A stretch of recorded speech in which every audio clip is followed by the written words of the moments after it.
Mesdames, Messieurs, bonsoir. Je suis très heureux de vous accueillir ce soir pour la présentation annuelle des vœux du maire. Je salue particulièrement la présence de Alfred Poirot, ancien vice-président du Conseil général de la Moselle et maire honoraire de la commune. Madame Christine Herzog, sénatrice et conseillère départementale de la Moselle. Madame Catherine Belriti, sénatrice de la Moselle et conseillère régionale du Grand Est. Fabrice Di Filippo, député de l'arrondissement de Sarrebourg. Et voilà. Normalement, il y avait encore quelqu'un, mais il n'est pas là. Il arrive. C'est Bernard Simon. Sont présents ce soir les présidents et présidentes des associations communes de la commune, les chefs d'entreprise, le personnel communal et les membres du conseil municipal et leurs époux ou épouses. À tous, soyez les bienvenus dans notre belle salle pour passer un moment convivial, se terminant éventuellement autour d'un bon verre. Je vous présente au nom du conseil municipal les meilleurs vœux pour cette nouvelle année qui démarre. Je ne peux que vous souhaiter le meilleur, du bonheur, de grands moments, de belles réussites et surtout une excellente santé. Je présente particulièrement les vœux à Bernard Weiling, notre maire, et à son épouse.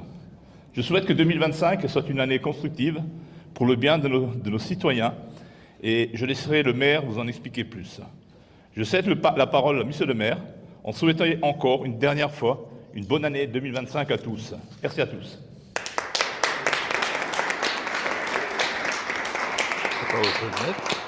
N'oublie pas le bouton. J'appuie pas sur le bouton.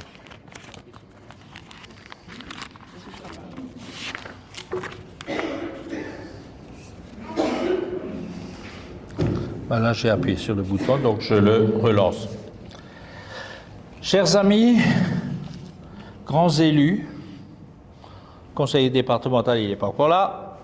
La conseillère, elle est là. La conseillère, mais elle est aussi sénatrice. Catherine, notre sénatrice, Fabien, notre député. Chers amis conseillères et conseillers municipaux, chers concitoyens, cher Alfred, notre maire honoraire, et bien sûr, chers concitoyens, je ne sais pas si je l'ai dit. En ce début d'année, c'est avec une grande joie, un immense plaisir que je me tiens devant vous pour partager nos vœux pour 2025, qui est déjà bien entamé. Qu'elle soit une année de prospérité, de santé, de solidarité pour chacun d'entre vous. C'est un moment privilégié où nous pouvons faire le bilan de l'année écoulée et envisager ensemble les défis qui nous attendent. Tout d'abord, je souhaite exprimer ma gratitude envers toutes les associations qui œuvrent au sein de notre village. Votre dévouement, votre engagement sont essentiels à la vie de notre communauté. Je tiens également à remercier mes collègues adjoints et adjointes et conseillers municipaux dont le travail acharné et la solidarité font la force de notre équipe. Bonjour. Un grand merci également aux entreprises locales qui contribuent à l'économie et l'essor de notre village et à tous les habitants qui, par leur implication, font de notre commune un lieu agréable de vie et surtout un lieu dynamique. Nous ne parlerons pas de tout ce qui a été réalisé en 2024, car vous le savez tous, le journal communal en a fait assez la part. Citons simplement les travaux d'assainissement qui touchent à leur fin, les nombreux investissements réalisés dans le village, notre implication dans le périscolaire, le RPID depuis septembre et la préparation du CIBOS pour le grand projet pédagogique de Fénétrange. Cependant, nous ne pouvons ignorer les défis qui se présentent à nous. L'envolée des coûts des assurances qui pèsent lourdement sur nos finances. Ce phénomène que nous constatons tous suite à des catastrophes naturelles à répétition nécessite une attention particulière et des solutions adaptées pour préserver la pérennité de nos projets et de nos services. J'irai même plus loin. Ce devrait être du ressort de l'État de faire une mutualisation de toutes les communes du pays et de faire la négociation avec les assureurs. Après tout, on a soutenu les entreprises pendant la pandémie, pourquoi pas les communes maintenant? De plus, notre réseau d'eau, qui a déjà 70 ans, nécessite des investissements urgents. Nous devons nous mobiliser pour garantir un accès à l'eau de qualité pour tous, tout en anticipant les travaux nécessaires pour éviter les désagréments futurs. Des études pour identifier les points sensibles et planifier des travaux nécessaires. Je vous assure que nous mettrons tout en œuvre pour garantir un accès à l'eau potable sûr et fiable pour tous, de concert avec le syndicat des eaux de Berthelmin-Domnum. L'entretien et la modernisation de notre réseau de distribution seront des priorités pour cette année et les travaux devraient commencer au printemps. Je souhaite aussi attirer votre attention sur l'état du mur de l'ancien cimetière qui présente des infiltrations, sinon des risques d'effondrement à moyenne échéance. Ce lieu de mémoire mérite notre respect et notre vigilance et nous devrons agir rapidement pour assurer la sécurité de tous et préserver ce patrimoine. L'un des enjeux majeurs qui nous concerne tous est celui du dérèglement climatique. Nous avons été témoins des événements extrêmes qui se sont multipliés ces dernières années dans notre pays et dans le monde.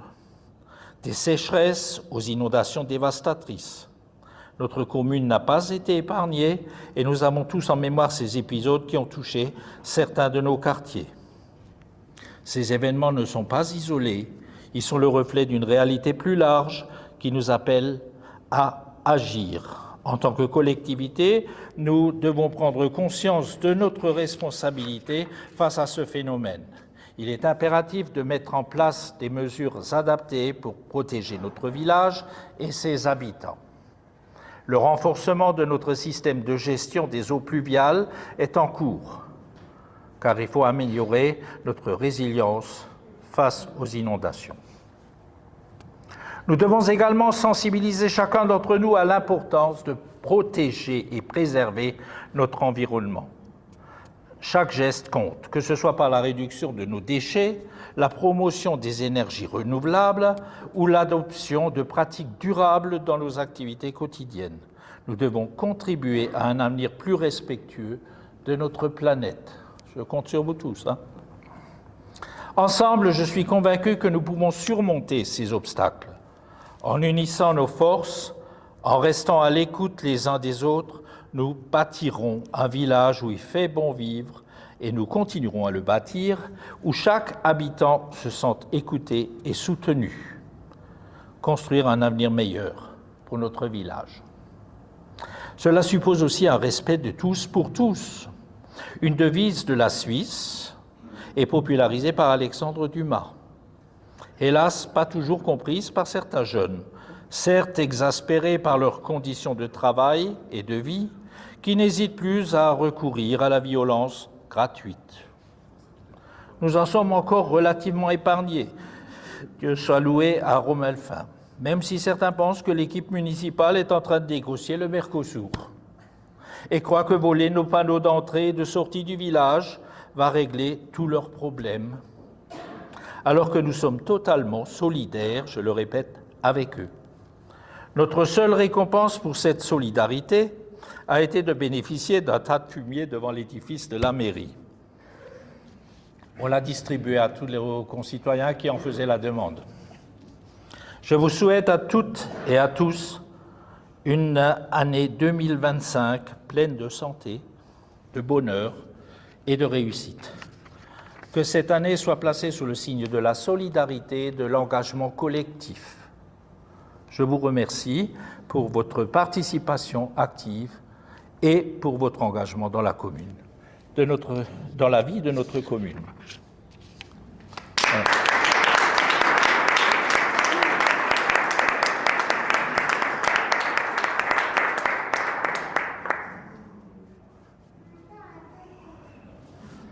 Ce discours a duré 6 minutes. Je l'ai chronométré à la maison pour vous permettre de ne pas le dépasser. Très bien. C'est entendu. Voilà. Allez, je passe la parole à Christine. Monsieur le maire, mesdames, messieurs les adjoints, mes chers collègues parlementaires, mesdames, messieurs, en vos grades et qualités, mesdames, messieurs, alors en ce début d'année 2025, je souhaite à chacune et chacun d'entre vous une bonne santé, une année heureuse et sereine, on en a besoin, pour vous et vos proches surtout. Nous venons de traverser des mois difficiles. 10 ans après les attentats, s'ajoutent les conflits internationaux et une situation intérieure préoccupante. En 2024, nous avons eu 4 premiers ministres et 5 gouvernements. Le gouvernement Attal 1, le gouvernement Attal 2, le gouvernement Borne, le gouvernement Barnier et enfin le gouvernement Bayrou. Une instabilité ministérielle jamais vue depuis 1950. Et pendant ce temps, les Français que nous sommes constatons l'effondrement du pouvoir d'achat, l'inflation croissante, le recul des services publics, le manque de médecins, l'abandon de la ruralité et les difficultés rencontrées par nos PME qui sont pourtant créatrices d'emplois. Ce sont des sujets de très grande inquiétude. La priorité de ce début d'année est de sortir de l'impasse budgétaire. Pour les communes, les attaques sur la dotation globale de fonctionnement, le fonds vert et le FCTVA ont augmenté la pression sur les épaules des élus. Au Sénat, j'ai interpellé les gouvernements sur ces sujets et je continuerai à le faire pour préserver les marges de manœuvre des communes et des habitants. Les agressions des élus se sont également multipliées en 2024, aggravant une crise des vocations qui met en péril l'avenir de nos communes et de notre démocratie. Cela n'est pas acceptable. Et je m'adresse à vous, mesdames et messieurs les élus. Je salue votre courage et votre dignité. Je suis admiratif, et je le dis tout le temps, de votre engagement et de votre dévouement. Vous êtes une force, c'est la force de la province et de la ruralité. Mon soutien est également entier pour les agriculteurs, que j'ai défendus lors du vote du Mercosur, ainsi que pour les artisans, les commerçants, les soignants, les policiers, les gendarmes, pompiers, forces de sécurité, agents publics, travailleurs et retraités de notre pays, souvent malmenés par nombre de décisions prises. Je vous le dis, en tant que femme de terrain, ancienne maire et en tant toujours conseillère départementale et Moselle, toujours à ce jour, malgré les difficultés, il faut se battre et s'engager. Bonjour Bernard. Malgré les difficultés, il faut se battre et s'engager aussi bien dans l'activité professionnelle, associative que municipale. À 14 mois des élections municipales qui se dérouleront en mars 2026, dans ce moment particulier, je refuse de céder au défaitisme. C'est donc avec volontarisme et détermination que j'aborde cette nouvelle année avec vous. Permettez-moi d'ajouter un mot aussi pour la commune de Romelfin que je viens visiter régulièrement. Je voudrais saluer le travail du conseil municipal avec monsieur le maire, parce qu'on le dit souvent, monsieur le maire, sans le conseil municipal, n'est rien, enfin il ne sait pas qu'il est rien, mais il a besoin du conseil municipal et je voudrais vous saluer, je vous l'ai dit, pour tout le travail que vous avez fait en 2024, que vous allez continuer à faire en 2025. Je suis impressionnée par le travail parce que je vous l'ai expliqué, le FCTVA, la baisse des dotations, malgré tout ça, vous arrivez à faire des projets pour vos communes et on n'oublie pas non plus le tissu associatif, vous faites vivre la commune et pour tout ça, je voudrais vous féliciter. Vraiment, c'est un travail qui prend beaucoup de temps. Être conseiller municipal, c'est une chose, mais être dans une association, c'est une autre aussi. Et je voudrais vraiment vous féliciter parce que c'est la vie. Voilà, c'est la vie de nos villages et on en a besoin. Et le maire aussi, on en a besoin du soutien du conseil municipal et les gens de sa commune. Voilà, je voudrais vous féliciter. Et je terminerai là-dessus parce que je ne suis pas la seule à prendre la parole. Je vous souhaite vraiment de tout cœur une très bonne année 2025, voilà, de bonheur et de santé, et profitez bien aussi de vos proches. Voilà, merci à vous tous, et puis je vous dis à bientôt. Merci à vous. Bernard ne veut pas parler, donc je passe la parole à Catherine. Très bien. Merci beaucoup. Attends. Ah oui. Ah bah oui, il faut ce qu'il faut. Merci beaucoup. Eh bien, cher Bernard, merci pour ton invitation. Monsieur le député, Madame la sénatrice, Monsieur le conseiller départemental, je suis très heureuse d'être parmi vous comme d'habitude. Hein. Ici à Romelfa, on est toujours bien accueillis et on est toujours très heureux de venir participer à ces moments de convivialité qui sont extrêmement importants. Alors, c'est vrai qu'on a passé une année extrêmement difficile, avec effectivement la guerre à nos portes, la guerre au Proche-Orient. Ensuite, nous avons eu un certain nombre d'autres difficultés. Eh bien, un gouvernement qui est tombé, un deuxième gouvernement qui est tombé, une dissolution. Et voilà, on est un petit peu dans une situation critique. Mais à côté de ça, il faut quand même dire qu'il y a eu des bons moments avec les Jeux Olympiques, avec la réouverture de Notre-Dame. Donc je crois qu'il faut rester malgré tout optimiste. Ce gouvernement qui est en place aujourd'hui, eh bien, on va essayer de le faire tenir pour essayer de faire en sorte eh bien, de voter déjà un budget qui nous permettra d'avancer. Alors vous savez que c'est le budget de la sécurité sociale hein, qui est tombé. Nous avons, nous, préparé au niveau du Sénat un certain nombre de documents et d'amendements sur un budget qui va être représenté, retravaillé avec ce gouvernement. Et je souhaite de tout cœur que nous arrivions à le maintenir le plus longtemps possible. Il nous faut de la stabilité parce que les Français en ont assez de tout cela. Voilà. Sinon, eh bien, je voulais également vous présenter les vœux du Conseil régional, de la majorité du Conseil régional et de son président, le président Leroy.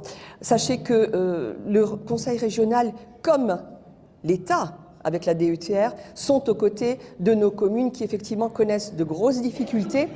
Et aujourd'hui, eh bien, il est important justement d'être aux côtés de ces maires, d'être présents dans les communes, qu'elles soient grandes ou qu'elles soient surtout les petites, parce qu'elles ont beaucoup plus de difficultés, pour les accompagner dans leurs projets. Et effectivement, avec la DETR, avec la région, avec le département représenté ici par vos deux représentants, eh bien, c'est important d'accompagner ces projets. Il faut rester dynamique, il faut rester optimiste, il faut faire preuve de résilience face à toute cette situation. Eh bien, trouvons le courage, serrons-nous les coudes et avançons ensemble. Je vous remercie, une très très bonne année à tous et sachez que nous sommes à votre écoute et à vos côtés. Je vous remercie.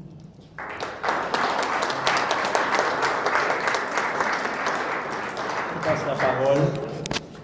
Tu veux être épinglé toi aussi? Oui, à notre député, Fabien.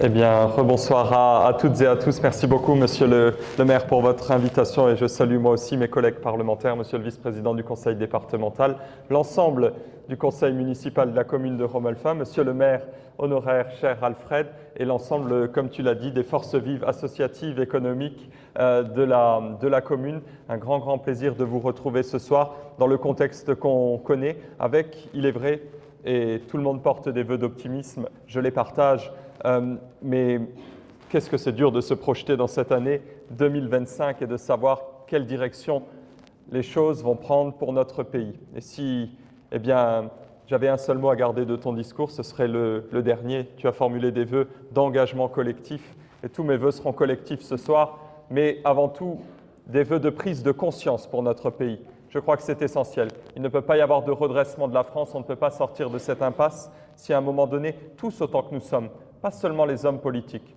chacun des citoyens de notre pays n'est pas capable de prendre conscience parce que, alors je vis dans un environnement différent de celui de Catherine et Christine puisque les équilibres politiques sont très différents à l'Assemblée de ce qu'ils peuvent être au Sénat, mais ils sont révélateurs pour moi d'une chose.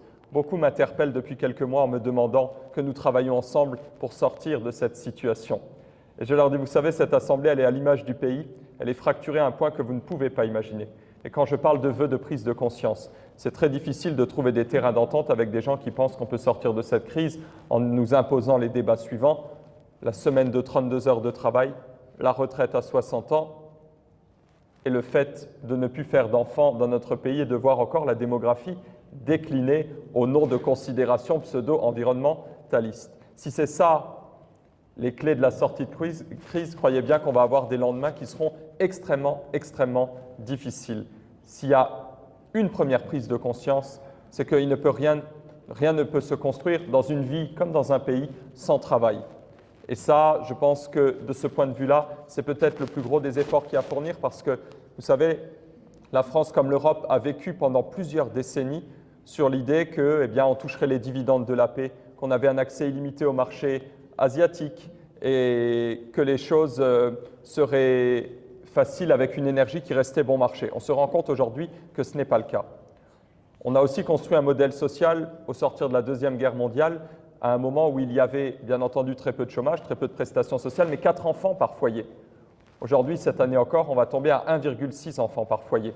Et la leçon de tout ça, c'est ce que nous disait déjà le général de Gaulle à l'époque. Ne pensez pas qu'aucune civilisation, aucun pays, et c'est vrai aussi pour nos territoires, aucune commune, n'est immortelle.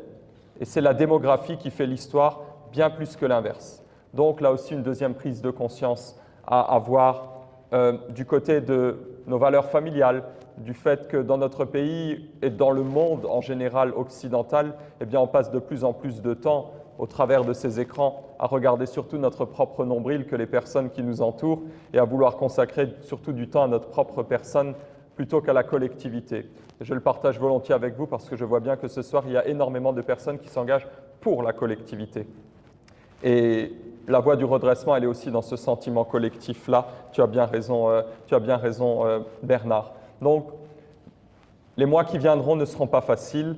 Trouver un terrain d'entente qui mette l'effort au-dessus de tout et un peu de fermeté, parce que vous savez, parfois, quand une situation de crise est tellement aiguë, il faut savoir revenir à des repères et à des choses extrêmement, extrêmement simples et ne pas se voiler la face et regarder la vérité en face, ce que j'ai essayé de faire au travers des quelques valeurs que je vous ai décrites pendant ma prise de parole. Et donc, eh bien, vous savez, j'ai eu besoin, entre Noël et Nouvel An, je partage cette anecdote avec vous, mais pour moi elle est très importante, de partir. Ça fait longtemps que je n'étais pas parti à l'étranger. Alors, je ne suis pas parti très loin, mais avec ma famille, on est parti dans différents pays, parce que je me disais quand même, cette ambiance, le climat, les demandes des gens, les relations que je peux avoir même sur mon territoire avec mes concitoyens, tout ça me paraît complètement irrationnel et emporté par la colère. Et donc, dans ces pays-là, vous savez, j'ai trouvé une atmosphère bien différente. Pourtant, la situation économique n'est pas forcément plus brillante, mais les fondamentaux de la nation restent extrêmement forts. Et vous savez, la recette, elle n'est pas miraculeuse. J'ai vu des gens qui déjà plaçaient le travail au cœur de leur vie. Quelle que soit leur activité, ils étaient contents de travailler. J'ai vu des endroits qui étaient magnifiques, mais pas plus beaux forcément que notre territoire et tout ce qu'on a à offrir. Mais ils en avaient une fierté, ils avaient su le mettre en valeur par le travail des hommes. Et ça aussi, c'est une leçon très importante. Et puis, troisième chose, dans ces pays-là, il y a du respect. On place encore le respect, tu parlais du respect de tous pour tous, eh bien, on le place au-dessus de tout. Et les événements à Sarrebourg, bien sûr, de la nuit du Nouvel An, où on est capable, pour s'amuser, je mets des gros guillemets, en contenant la colère qui est en moi face à ces événements, de brûler un lieu où on accueille des jeunes enfants avec des jeux et des livres, eh bien, ça montre que de ce point de vue-là, dans nos familles, dans notre entourage, là aussi, je ne dis pas c'est la faute des politiques, je ne dis pas c'est la faute des uns et des autres. On a tous, y compris dans la ruralité, énormément d'efforts et de vigilance à garder parce que quand vous laissez s'installer ce type de phénomène chez vous ou à côté de chez vous, eh bien, il ne peut y avoir que de la misère, que des drames et de la violence. Donc, vous voyez, mettre le travail au cœur de nos vies, être fier de l'endroit dans lequel on vit et garder à l'idée que tout ce qu'on a et tout ce que vous avez construit, notamment ici à Romelfin, c'est quelque chose de précieux qu'il faut préserver et transmettre. Et puis avoir du respect pour chacun, eh bien, ça me paraît être de belles clés pour l'année qui vient.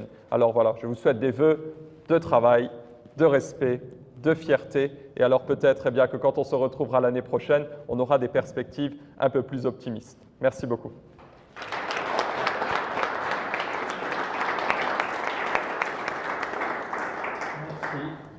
Merci à toutes et à tous de ces bons mots.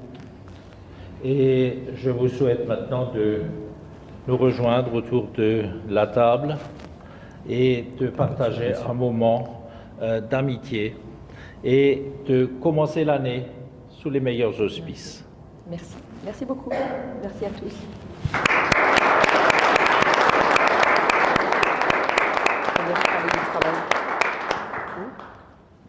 En fait, en Autriche, en Suisse et en Allemagne, bon, pas très loin.